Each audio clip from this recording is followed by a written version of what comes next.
નમસ્કાર વિદ્યાર્થી મિત્રો. આપણે આ દ્વિઘાત બહુપદીના બે શૂન્ય શોધવાના છે. હવે થોડીક વાર માટે તમારે છે ને આ સંખ્યા વાંચી સમજી અને ટ્રાય કરો ગણતરી માટે. હું અહીં ગણતરી કરું જ છું, પણ તમારે 3 થી 4 વાર ટ્રાય કરવાની છે. જો પહેલી ટ્રાય આવી જાય તો બેસ્ટ, પછી તમારે ગણતરી જોવાની કેમ ગણતરી થાય છે. તો અહીંયા આપણે કેલ્ક્યુલેશન લખીએ, બરાબર છે. પછી લખીએ શું શૂન્ય શોધવા છે ને, એટલે p ઓફ x બહુપદીની કિંમત શૂન્ય લેતા. અગર બહુપદીની કિંમત આપણે શૂન્ય લઈએ છીએ તો તમે વિચારી શકો છો માટે શું થઈ જાય. તો એમ કહે છે કે 3m² minus 48 is equal to 0.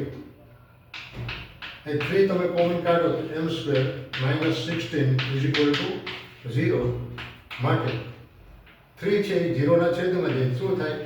0 થઈ જાય. અહીંયા આપણે 4² કરી દઈએ 16 ના બદલે. હવે તમે વિચારો તો m-4 એક કૌંસમાં, બીજા કૌંસમાં m+4 is equal to 0. માટે m-4 is equal to 0 and m+4 is equal to 0. માટે શું થઈ ગયું? m is equal to 4 and m is equal to -4. બે શૂન્ય આપણને મળે, બરાબર છે. પરસ્પર વિરુદ્ધ અને સમાન.